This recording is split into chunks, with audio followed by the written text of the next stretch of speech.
بسم اللہ الرحمن الرحیم الحمد للہ والصلاة والسلام علی رسول اللہ اما بعد اعوذ باللہ من الشیطان الرجیم بسم اللہ الرحمن الرحیم وَيُطْعِمُونَ الطَّعَامَ عَلَى حُبِّهِ مِسْكِينًا وَيَتِيمًا وَأَسِيرًا إِنَّمَا نُطْعِمُكُمْ لِوَجْهِ اللَّهِ لَا نُرِيدُ مِنْكُمْ جَزَاءً وَلَا شُكُورًا صدق اللہ العظیم۔ رب اشرح لي صدري ويسر لي أمري واحلل عقدة من لساني يفقه قولي سبحانك لا علم لنا إلا ما علمتنا إنك أنت العليم الحكيم۔ ناظرین، پروگرام آبگینے میں آج پھر ہم ایک اخلاقی صفت کے حوالے سے بات کریں گے۔ وہ اخلاقی صفت ہے سخاوت، جسے ہم عرف عام میں دریا دلی کہتے ہیں۔ بہت ہی پیاری صفت ہے۔ اللہ رب العزت خود کریم ہے، جواد ہے۔ حدیث میں آتا ہے کہ اللہ رب العزت ان اللہ کریم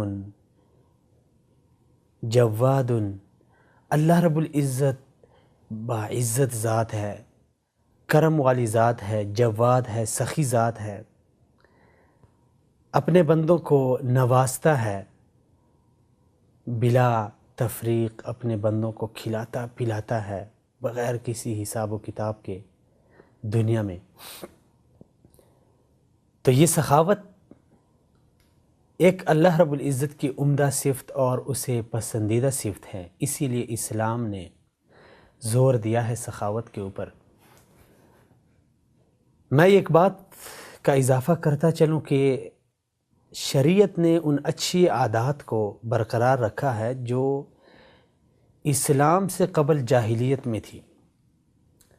انہی عادات اور اخلاقی صفات میں سے ایک سخاوت کی صفت اسلام سے قبل دور جاہلیت میں عرب لوگوں کے ہاں سخاوت کا بہت بڑا مقام تھا اور سخی کا بہت بڑا مقام تھا۔ یہ ایک ایسی صفت تھی جسے بہت ہی اچھا جانا جاتا تھا، اسی لیے اسلام نے آ کے اس اچھی صفت کو برقرار رکھا اور مسلمانوں کو مزید اس کے اوپر ابھارا، اور جو اس میں اصلاحات تھی وہ شریعت نے ہمارے سامنے رکھی۔ اگر اسلام سے قبل کا مطالعہ کیا جائے تو عرب تاریخ میں سخاوت کا بہت بڑا چرچا تھا۔ حاتم طائی یہ ایک مشہور سخی گزرے ہیں جن کو آج ہم اپنے تقیہ کلام میں استعمال بھی کرتے ہیں کہ فلاں شخص حاتم طائی ہے یا حاتم طائی کی طرح مال بہاتا ہے۔ یہ بھی کوئی مابعد الاسلام والا نہیں، بلکہ یہ اسلام سے قبل کا ایک گزرا ہے، عرب میں ایک سخی گزرا ہے جس نے اپنی ایک تاریخ رقم کی ہے سخاوت میں۔ اس کے حوالے سے مجھے یاد آتا ہے کہ میں نے تاریخ میں پڑھا، اس کی ایک کہانی جو اس کی بیوی بیان کرتی ہے۔ وہ کہتی ہے کہ ایک بار ہمارے معاشرے میں، عرب معاشرے میں یا جہاں پہ ہم رہتے ہیں، وہاں پہ ایک قحط آیا جس نے سب کچھ ختم کر ڈالا۔ لوگوں کے پاس کھانے کے لیے کچھ نہیں ہے، پینے کے لیے کچھ نہیں ہے۔ کہتی ہے کہ ہم پہ بھی ایک ایسا دور آیا کہ ہمارے پاس کھانے کا کچھ نہیں تھا، پینے کے لیے کچھ نہیں تھا۔ ایک رات بچوں کو اتنی بھوک لگی کہ بھوک سے وہ تلملا رہے ہیں۔ میں نے اور میرے شوہر حاتم نے بچوں کو کسی طریقے سے سلا دیا۔ اب ہمیں بذات خود بھی بڑی بھوک لگی ہے، لیکن بچوں کو تو ہم نے سلا دیا۔ اب ایک دوسرے کو کہانی سنتے سناتے اتنے میں مجھے بھی نیند آ گئی۔ نیند میں کیا سنتی ہوں کہ ایک خاتون کی آواز سنتی ہوں جو آتی ہے ہمارے گھر میں اور میرے شوہر حاتم کو کہتی ہے کہ تم بڑے سخی ہو، آج میرے بچے مر رہے ہیں، میں کیا کروں ان کا، مجھے خود بھوک لگی ہے۔ تو میرے شوہر نے ہماری گھر کی اس حالت کے باوجود اس خاتون سے کہا کہ میں آج آپ کو بھی پیٹ بھر کے کھلاؤں گا، آپ کے بچوں کو بھی کھلاؤں گا۔ یہ خاتون کہتی ہے کہ میں حیران ہو گئی کہ اس نے یہ کس بنیاد پہ یہ بات کہی، حالانکہ ہماری اپنی یہ حالت ہے۔ اور ساتھ ساتھ اس خاتون کو حاتم طائی نے کہا کہ جاؤ اپنے بچوں کو لے آؤ۔ وہ بچے لے آئی۔ حاتم نے اپنا جو ایک سواری کا ایک گھوڑا بچا تھا اسے ذبح کر دیا۔ الغرض یہ قصہ سنانے کا مطلب یہ تھا کہ یہ ایک اچھی صفت تھی، اچھی خصلت تھی جسے اسلام نے برقرار رکھا۔ اور پھر ہمارے اسلاف نے ایسی ایسی مثالیں سخاوت میں چھوڑی ہیں تاریخ میں کہ حاتم طائی کو ہم بھول جائیں گے۔ عبداللہ ابن جعفر رضی اللہ تعالی عنہ اور سیدنا حسین سیدنا حسن رضی اللہ تعالی عنہما اور ابو دحیہ الانصاری، یہ 4 صحابہ کرام ایک دفعہ مکے سے مدینہ تشریف لا رہے تھے۔ راستے میں کسی جگہ بہت بارش نے انہیں گھیر لیا، تیز بارش نے، تو یہ جا کے ایک اعرابی، ایک دیہاتی کے پاس ٹھہر گئے۔ جب تک بارش ہو رہی تھی یہ ادھر ہی اس کے پاس ٹھہرے رہے۔ تقریباً 3 دن کا دورانیہ انہوں نے گزارا۔ اس اعرابی نے ان کی ضیافت میں، مہمان نوازی میں اپنی ایک بکری ذبح کر دی۔ خیر جب یہ 3 دن گزار کے اس شخص سے بڑے متاثر ہوئے، اس کی مہمان نوازی سے متاثر ہوئے، جب آ رہے تھے تو انہوں نے کہا، عبداللہ ابن جعفر نے رضی اللہ تعالیٰ عنہ اس اعرابی سے کہا کہ بھائی اگر مدینے کا چکر لگ جائے تو پھر اگر موقع مل جائے مدینے آنے کا تو ہمارا پوچھ لینا، کوئی ضرورت ہو شاید ہم آپ کے کسی کام آ جائیں۔ زندگی گزرتی رہی، 1-2 سال کا دورانیہ گزرا، اس شخص کے اوپر کچھ ایسے حالات آ گئے کہ یہ بہت ہی مجبور ہو گیا۔ اسے اس کی گھر والی نے کہا کہ بھائی آپ کے ایسے حالات آپ کے اوپر آ گئے ہیں، ہمارے حالات، گھریلو حالات اتنے خراب ہو گئے ہیں، آپ چلے مدینہ جا کر اپنے ان دوستوں سے ملے جنہوں نے 1-2 سال پہلے آپ کو کہا تھا کہ بھائی اگر کوئی ضرورت ہو گئی تو مدینے میں ہمارا پوچھ لینا۔ اس شخص نے کہا میں ان کے نام بھول گیا ہوں۔ تو خاتون نے کہا مدینے میں جا کے ابن طیار کا پوچھ لینا، جعفر طیار، کیونکہ ایک ان کے بیٹے تھے عبداللہ ابن جعفر، اور جعفر طیار ان کے والد کا جو ایک تخلص تھا، ایک کنیت تھی۔ کہا جاؤ ابن طیار کا پوچھ لینا مدینے میں، آپ کو کوئی بتا دے گا۔ یہ شخص مدینے میں آیا۔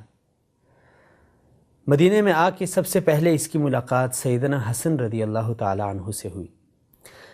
سیدنا حسن رضی اللہ تعالی عنہ نے اس شخص کی حالات کو جان کر اسے 100 اونٹنیاں بمائے بچوں کے دے دیں۔ 100 اونٹنیاں۔ دیکھیں یہ سخاوت کی مثالیں ہیں، احسان کی مثالیں ہیں۔ ایک شخص نے صرف ان کی 3 دن مہمان نوازی کی، اور مہمان نوازی کے دوران میں اس نے ایک بکری کو ذبح کیا۔ لیکن دوسری طرف وہی شخص جب مجبور ہوتا ہے تو ہمارے اسلاف دیکھیں، حضرت سیدنا حسن رضی اللہ تعالی عنہ نے انہیں 100 اونٹنیاں بمائے بچوں کے دے دی۔ پھر ان کے بعد سیدنا حسین سے ملاقات ہو گئی۔ سیدنا حسین نے کہا رضی اللہ تعالیٰ عنہ کہ بھائی ابو محمد نے اونٹنیوں میں ہم سے سبقت لے گئے ہیں۔ انہوں نے 1000 بکریاں دے دی۔ اور پھر جب حضرت عبداللہ ابن جعفر سے ملاقات ہو گئی تو انہوں نے کہا بھائی بکریاں اور اونٹنیاں تو آپ کو مل گئی ہیں۔ انہوں نے 1 لاکھ درہم دیا ان کو۔ اور جب سیدنا ابو دحیہ الانصاری رضی اللہ تعالیٰ عنہ سے ملاقات ہوئی تو انہوں نے کہا کہ بھئی میرے پاس تو اتنی گنجائش نہیں ہے جتنے میرے بھائیوں نے آپ کو نوازا ہے، بہرکیف آپ اونٹوں کو لے آئیں، میں ان کو، میرے پاس کھجوریں ہیں کافی ساری، میں وہ لاد کے آپ کو دے دوں۔ سنانے کا مقصد یہ تھا کہ ہماری تاریخ سخاوت سے بری گزری ہے، بری پڑی ہے۔ ہمارے اسلاف نے ایسی ایسی مثالیں قائم کی۔ ہمارے رسول اکرم صلی اللہ علیہ وسلم کے بارے میں آتا ہے کہ نبی علیہ السلام سے جب بھی کسی چیز کا سوال ہوتا، جب بھی کوئی چیز مانگی جاتی تو نبی علیہ السلام اسی وقت دے دیتے تھے۔ سخاوت میں آپ صلی اللہ علیہ وسلم کی مثال ہی نہیں تھی۔ اور پھر سیدہ عائشہ رضی اللہ تعالی عنہ بیان کرتی ہے کہ خاص کر رمضان میں تو آپ صلی اللہ علیہ وسلم تیز ہوا سے بھی زیادہ، یعنی اتنے زیادہ سخی ہوتے تھے جس طرح تیز ہوا چلتی ہے اور سب کچھ لے کے چلتی ہے، اسی طرح آپ صلی اللہ علیہ وسلم سب کچھ اللہ کے راستے میں دیتے تھے۔ اور سیدنا ابو بکر صدیق رضی اللہ تعالیٰ عنہ، سیدنا عمر فاروق، جنہوں نے اپنے گھر کے سارا مال، آدھا مال لا کے اللہ کے راستے میں قربان کر دیا، یتیموں کے اوپر خرچ کرتے تھے، بیواؤں کے اوپر خرچ کرتے تھے، معاشرے میں خرچ کرتے تھے۔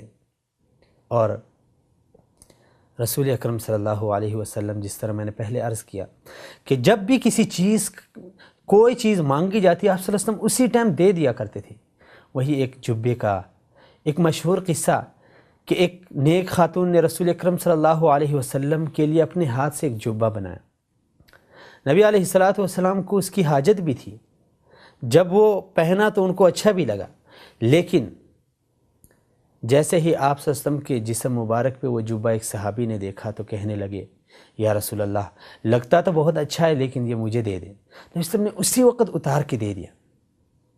ایک نہیں بلکہ کئی مثالیں ہیں۔ ہماری اسلامی تعلیمات ہمیں یہ سکھاتی ہے کہ اپنے اندر دل پیدا کریں، معاشرے کی غربت، معاشرے کی بھوک، معاشرے کی پیاس کا احساس کریں، اپنے غریبوں کا احساس کریں، رشتہ داروں کا احساس کریں۔ اور یہ بھی بتاؤں کہ رسول اکرم صلی اللہ علیہ وسلم نے فرمایا کہ بہترین صدقہ وہ ہے جو بندہ اپنے اہل و عیال پہ خرچ کرتا ہے، اپنے بیوی بچوں پہ خرچ کریں، اپنے رشتہ داروں پہ خرچ کریں۔ اللہ رب العزت بذات خود ایک سخی ذات ہے اور سخاوت اسے پسند ہے۔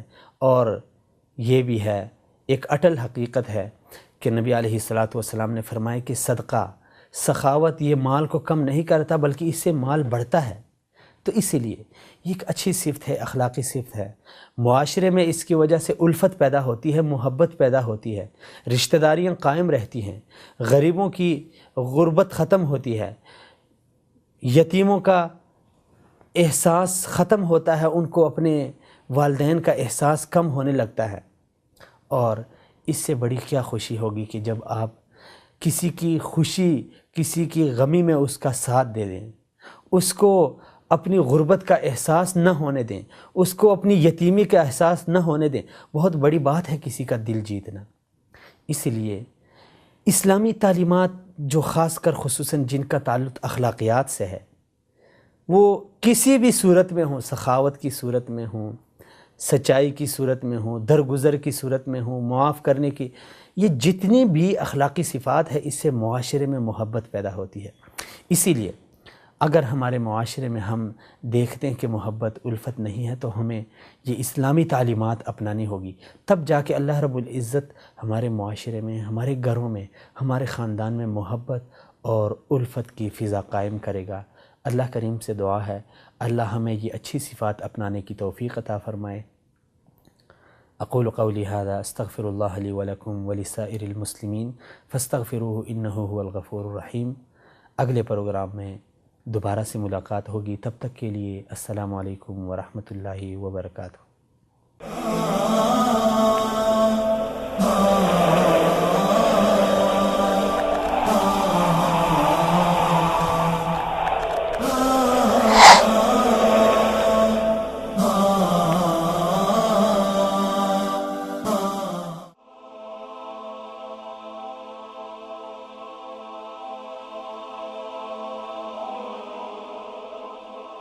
ایمان کی کرن، ہدایت کی شمع، وصال اردو۔